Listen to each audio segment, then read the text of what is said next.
Okay. Murie Zimbabwe. So, what is happening right now is very interesting. What is happening right now? We are talking about Chiwenga Opindura Mnangagwa, Ndiwe Muvengi. So, first of all, ndisati ndataura anything, let's get straight to this.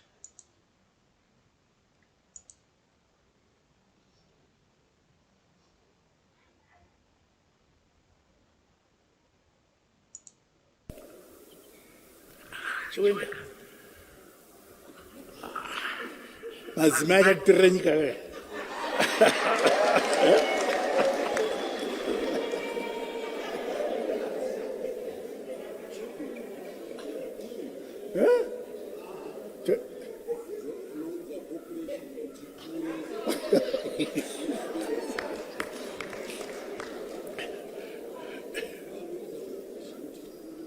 Ai kona. Nyika yaenda namadzimai.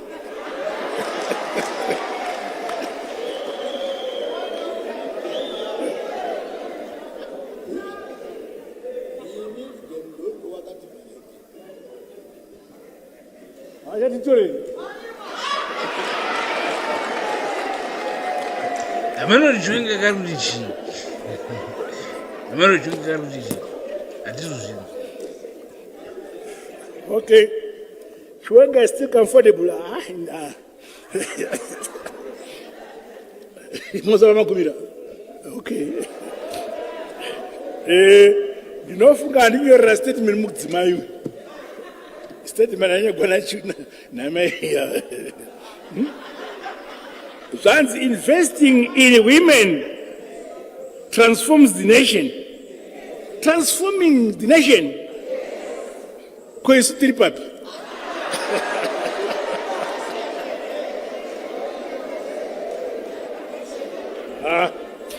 Ndansa ndaverenga ndaidzima nandaverenga ndakagara. Chiwenga hatina men's bank. Kule women's bank, men's bank ina.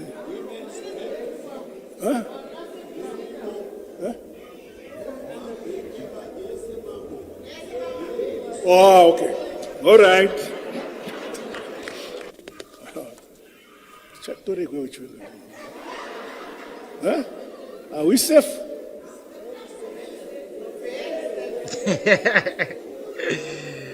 Kamdera katsotsa, katsotsi. Chiwenga na mwadi. Hii mikana ya vanotaura yakanga isiko ndeipi.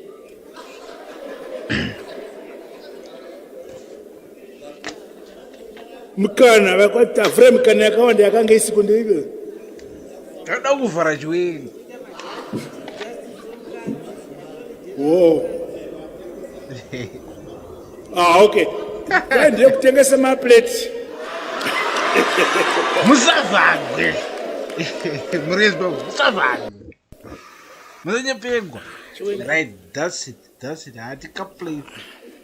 Mazima achatirira nyika. Ai, wow.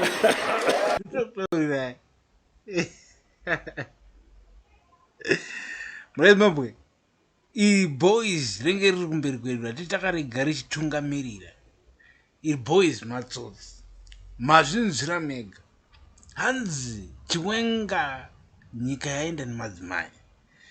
So kwanga kune ZANU-PF Women's League meeting ku ZANU-PF headquarters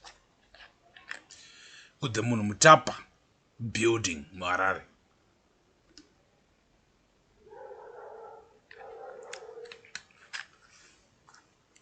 So zvakamira zvakadaro muRezimbabwe mamunzwa Mnangagwa wabudikira achitaura paruri studios tiri paFacebook achitaura zvaari kutaura Emerson Dambudzo Mnangagwa kuti hanzi nyika yaenda nemadzimai. Ende mukomana ari kucomplaina about nyaya yekuti muRezimbabwe. So ndansiri mamuchingonzwa imimi kana kuti mamusiri kutonzwa. Tuudze mucomment section manzwa here video yaMnangagwa iyi iri papa. kana kuti mamusiri kunzwa bhozi ndiri kuona kuti ndandisina kuita 10 on something very important. Firefox Mozilla kuti mamunzwa rimwe ngawachira zvisina basa kana kuti hamuna kumunzwa. Ndobelieve kuti hamuna kumunzwa. Saka ndozvipama. Munzwe mvezi yaitari. Chiro manzwa pamhai kunzwa. It's important.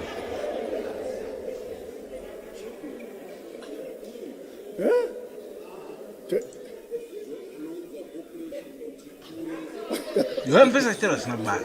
Zvinhu zvisina kana basa rese.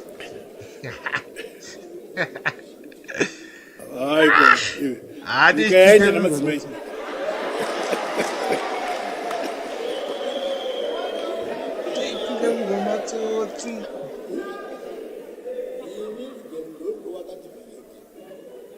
Apa kakuda kutenga Chiwenga.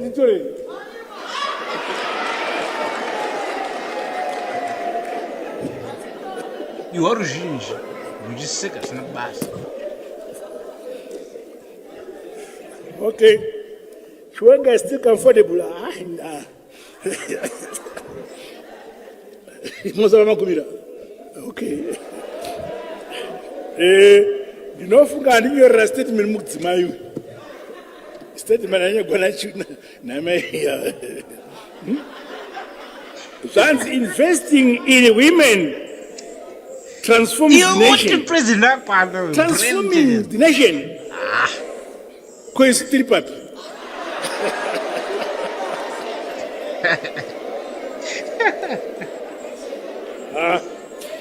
Dansa ndaverenga ndaidzima nandaverenga ndagara. Wake up. Women's bank. Kule women's bank, women's bank. Karda uchinga Chiwenga. Kana zvinonga ngwara yemazuva. Oh, okay. All right. Chatori go Chiwenga. Huh? Are we safe?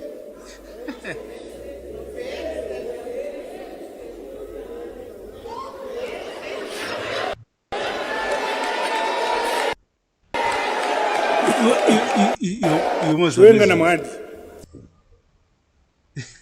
Iyi mikana yavanotaura yakanga isiko ndeipi?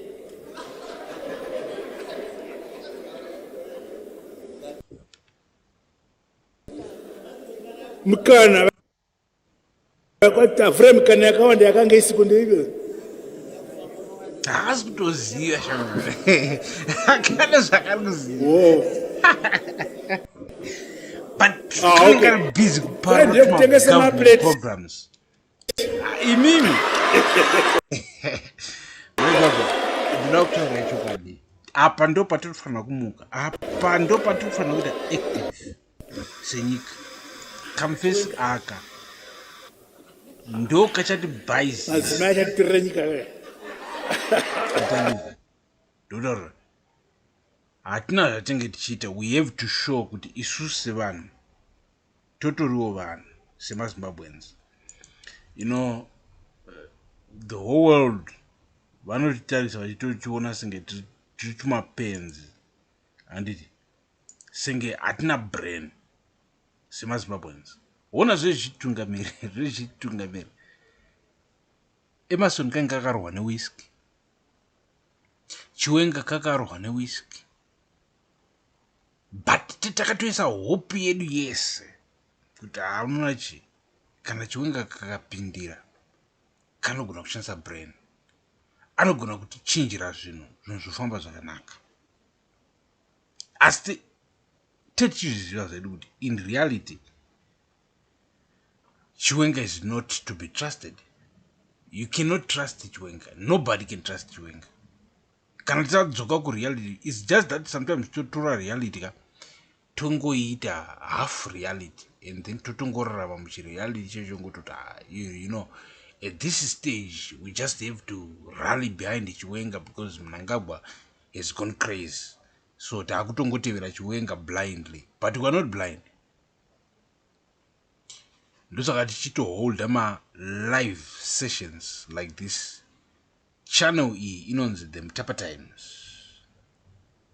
And the reason it is the Mtapa Times ndeyekuti just like my leaders edu asingadi kukangama history and then voda kushandisa influence, philosophy yes 1400 mu Shona Kingdom and uya uti this is Mtapa ndozvita kutorarama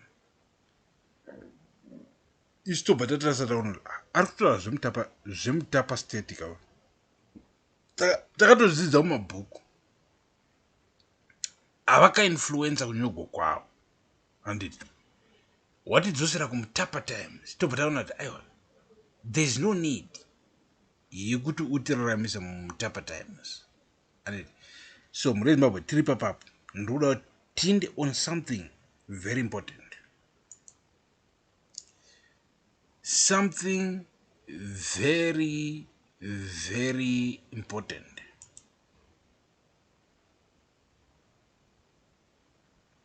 Something very important. So you have to listen to this, you have to stay connected to this, and you have to listen. Let me play this. isusu dai takaita udyire nguva yehondo ingadai isina kurwiwa because taiona zvakawanda. Munoziva kuti mombe chaidzo idzi dzemumapurazi idzi dzaitinwa dzichiurayiwa. Waimugona kungoredha mashops muchitora zvikafu muchiita sei, but hapana akambofunga kuti nhasi ndaona ichi kuti zviite zvangu ndega ndotogara ndotosiya hondo, kana kuti nhasi kwatorwa mari yaoneka ngandichitoisa muhomwe ndosiya hondo. Taingofunga zvekudya tese nevamwe kuti hondo ienderere mberi. Saka ini ndinongofunga kuti pane vachiri vapenyu havo vakaona hondo dai tangoita kuchengetedza zvega zvandingangotaura, tingochengetedza zvatakarwira. Upfumi hunouya asi hunodarika ende hunosiyiwa, hapana munhu asingafi. Tisazonyanya kufunga kuti ndikaunganidza zvese dai zvaita zvangu ndega, because kunyange zvikaita zvako wega uchafa. Saka ngatingoita mweya wataate nawo uya wekuhondo wekuti naiwe hembe yako unoibvisa rini ndiipfekewo, kuti yanga yatozi inodiwa nanhengi, wozoipiwa nanhengi kana adini abvisa. Zvekuti dai takakurumidza kuziva kuti kwatiri kuenda ngekwekuti munhu ari kuzvionera, maybe tingadai takaita zviri nani. But takatora nguva yakareba tichifunga kuti zvinhu ndezvedu, tichiri kuita zviya zvataiita tichidya kitchen one. Takanonoka kuona kuti patavari apa indodha yekuzibonera, takanonoka. Asi ndona sekuti dai tangoita mweya wekubatira pamwe chete, tichengetedze rusununguko rwatakawana, tochengetedza nyika yedu, tichiwirirana, tichichengetedza zviwanikwa, tichigoverana zvinoenderana, tirege kukanganwa kwatakabva. Nekuti munoziva hondo yakazorwiwa paita makore, vanhu vangori muudzvanyiriri. Saka iko zvinozvi tiri kutarisa kuti tikungoita futi makore takagara zvakanaka, tichimbonyasa kuona kuti tazorora, endi vana vedu vagoona history chaiyo yakanaka endi yechokwadi. This is important. This is ndozvandichitaura nezvazvo, but kwete inini chete, ndozvamai muchitaura nezvazvo semhuri yeZimbabwe, because you know kuti mashoko akadai so achibva kumunhu ari kukudza straight up kuti wangu hondo yakazogwiwa after nguva refu vanhu vari muudzvanyiriri. And it's surprising kuti you guys vakatopinda muhondo iyi muzuva ranhasi, you simply forget why the people rose, why the people did rise and fought. They were fighting people who were looking down upon them. The same thing chatinowana kuti chiri kuitika nhasi through the political party yeZANU-PF, because regardless of whatever angle, isusu titori mukati meZANU-PF, And I want to tell you this. Titori mukati mezanpf. Tinge titoriwo nemi muma meetings. Mutuma meetings to mukati kati. Tinge titori nemi. Asi tichitozviona at the same time kuti vakomana zvatiri kuplana panapa. If you look at it, it's selfish. It's straight up selfish. And it's not sustainable. Somebody have to tell the public kuti muri Zimbabwe. Isu says ZANU-PF, we are failures. Isu says ZANU-PF, we are selfish as you see. Kana mukatasa ma movies, ma television shows, magic, imaginations, do exactly how we exist as ZANU-PF members, as the president, as the vice president, as the MPs, ministers, and everybody. It's just about me getting rich. If I get rich, secure millions for myself, secure millions for my family, secure whatever. I'm like, it's all right. Do you understand? Do you understand that part? It's all right. As long as I'm rich, it's all right. And then you forget the people. And it's systematic. Black people, Africans, forgetting other Africans completely. To say, I am safe. I travel by a private jet. Don't weakness vai. Ndine imba mu Zimbabwe. That costs a couple of millions. Ndine imba mu South Africa. That costs again a couple of millions of US dollars. And so I'm alright. And it doesn't matter. Kwanzi, kulungu mu Zimbabwe ari kushanda sa garden boy mu South Africa. Ari kudzingwa, ari kuthreatenwa nana Mutakati, Pakeli, Zimroi, and nana Jacinda, etc. You just don't care. And at the same time, you are benefiting from my resources. Agafana ne lithium. God given, although we don't know who God is, but naturally given. And so that these things can benefit masses, people. But then you take all of these things and make them yours. And at the end of the day, people are suffering because of you as an individual. And then Gune Mama Tunun Argunzo, who are singing praise songs about you. And you are tempted to take that as, the confirmation that God is with you. That you are a savior. You are chosen. But Mungori Mbava, boys, they capture smart state resources. And that's bad because who capture my state resources and then running my state resources on an individual level, making them yours as individuals. Because hatisi kuona kurikuinda mari ye-lithium, and yet Africa, yes, everybody in Africa knows.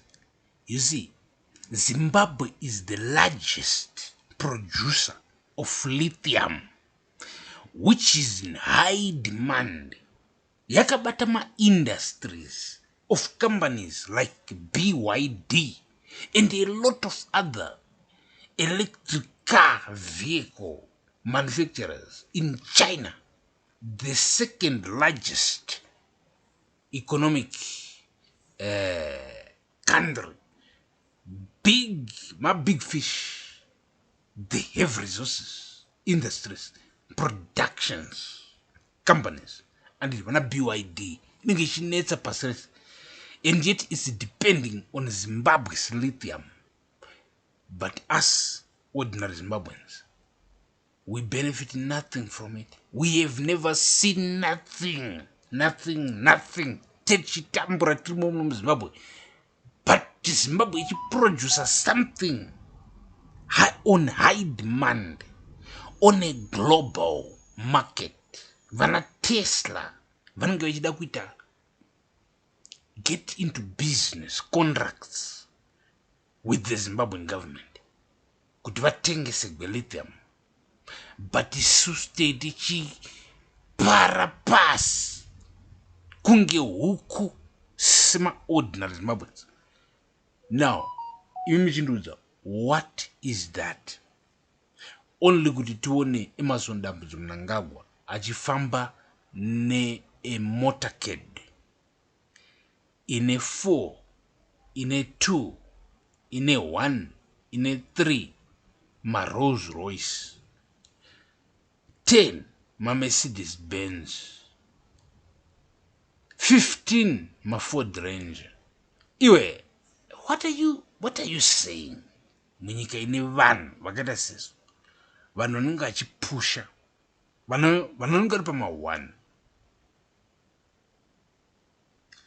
Tava kutaura pano pamuzinda wevanhu, and I know teti chinzwikwa vanotiwa, and they know if they decide kuti, if you see them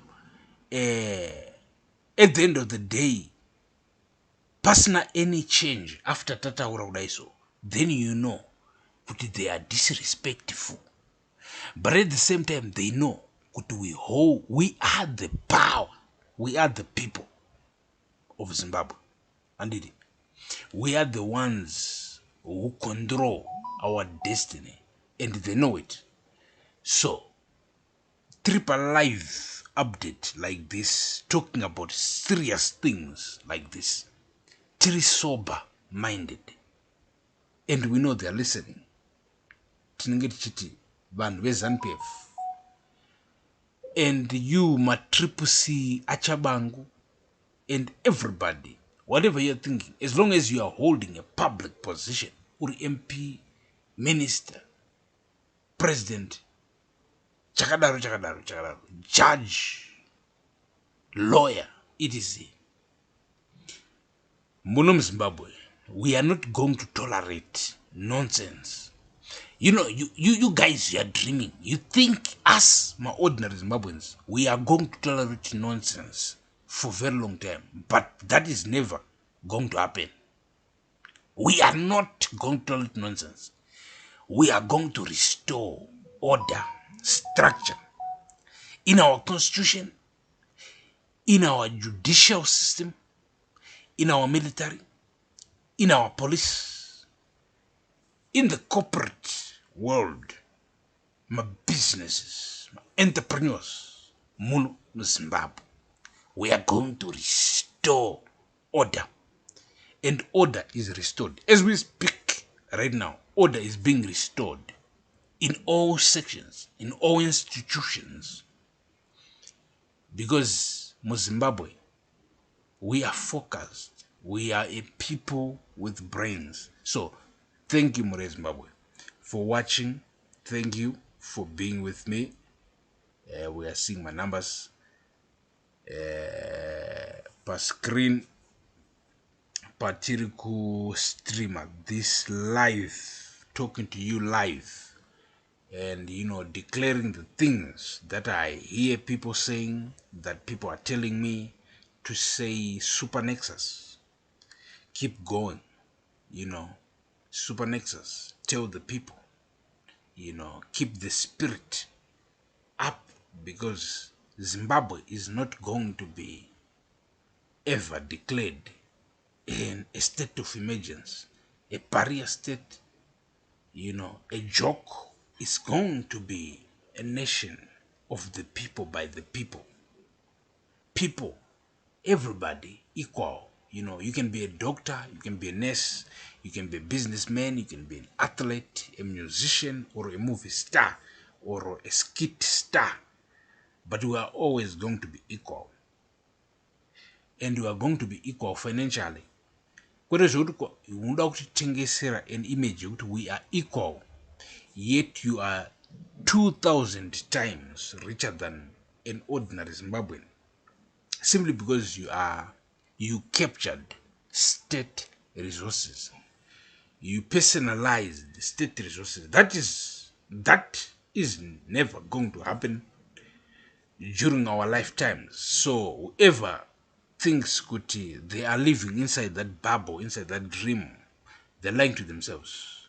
Us as Zimbabweans, we are the owners of this country, of this country's minerals, this country's resources, this country's national parks, this country's constitution. No family, no individual at any given time will have authority over changing those principles by themselves. They will have to reach to the people through referendums, through structured laws written in our constitution. It's a very good thing that already we have a constitution. We've been blessed by the unknown God.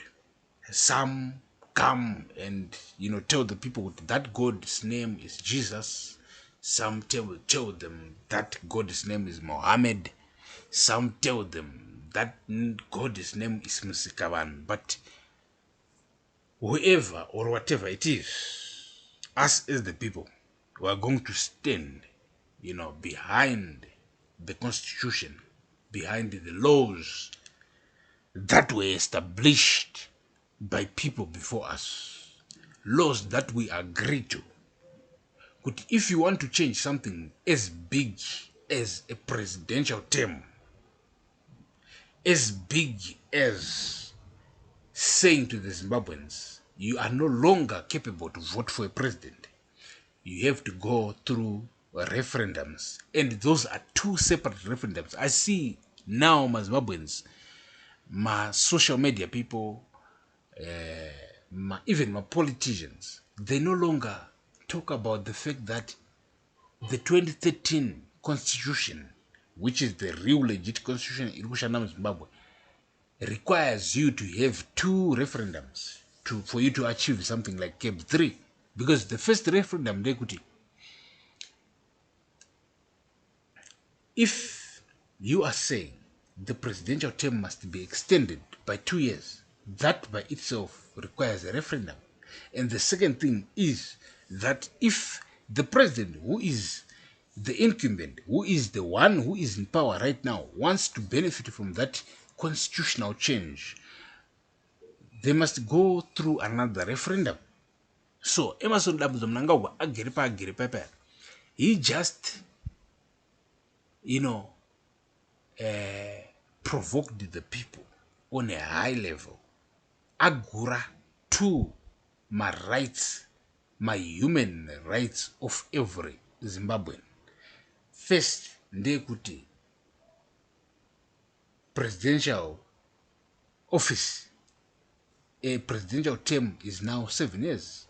The second one, ndekuti president aripo benefit from that constitutional change, which is nonsense.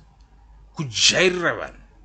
But anyway, 31 July muri Zimbabwe, maZimbabweans akapinda mustreet, maZimbabweans akaratidzira peacefully but also authoritatively, owning their power. Zimbabwe belongs to Zimbabweans, not even one. Hakuna munhu one wekuti kana kuti family one inokuudza kuti kwanzi ingadai yakahwina chimurenga yakatora nyika back kubva kuna Smith. Yazviko zvakaitwa nemaZimbabweans, zvakaitwa nemunhu wese. Tinana sekuru, tinana mukoma, tinana ango, tinana chakadaro vakatofa muhondo yekutora nyika back. So nyika inobelonga kwatiri tese. Hariko rimwezi munhu richabudikira kana da ko richabudikira ichiri kwa nyika indeyaro rikabudirira, because the people are united. Once you say that, you unite Zimbabweans, and you are going to see who Zimbabweans are. MaZimbabweans, Mashona, Mandevele, Mashangani, Maxhosa, Mazulu, Machi, Matonga, Matsonga, Machi, Matswana, Vakitakawanda, Hanzi. What is recognized on a lawfully level? It's 16 languages make up what we call Zimbabwe today. So hakuna munhu one angabudirira against the people. So thank you for watching Mure Zimbabwe. I really appreciate for joining up to the end of this broadcast. But ninge chitaura zvakosha. So just stay tuned and also ready for our daily update. Ilikona 7 p.m. the Zim update. Patei tichitaura nyaya dziri kupisa dziri kuitika mukati megovernment, ma-insider leaks, and also the trending things per social media, politically, economically, socially, but politically. That's the most important thing. That's why you have to come back, because in Zimbabwe, this YouTube channel is the best, the biggest, and then when you Super Nexus, there is nobody else who can break it down the way I break it down for you. Kuti munzwisise what is happening. Taitombowa nezvimwe zvatakaita kudhara zvokuti hatichakuudzii kuti takambozodai tikazodai tikapedzisira tine vanhu 7 million zvikazodai handi hatichakuudzii. But at the same time, stay tuned. I thank you, all of you guys vandiri kuona vari live apo. Respect to you, because you respect real talk. Isusu hatingozi ma-journalist, titori ma-politicians. As a matter of fact, tenge titori ma-next presidents. So at some point, with Super Nexus, the guy we know, we love and trust, is now our president. And what we say to him, he listens. And we know what he stands for. That's why we actually voted for him. And so, just stay tuned. Because at some point, Ndichatowa president. And that will be a good thing, but the guy is now the president. Do you believe it? It doesn't matter whether you believe it or not. But at some point, I'm going to be the president. So don't compare me to my content creators, my YouTubers, my news channels, issue streamer politicians. This is a journey. It's a political journey that I'm walking with you, my people, so that you know. Because vana Mnangagwa muri kuona who are presidents, vana Mugabe makaona, vane vanhu vavaitoudzawo kuti wangu ndichada president rimwe zuva, vachitoseka kuti iwe alright, but vanenge vasingavengi, but vanenge vangoseka kuti are you for real, Yes, it is for real. Super Nexus, muzinda pano the Mtapa Times, or ukutoona pa Facebook, inside Africa Network, more than 250,000 followers, so stay tuned.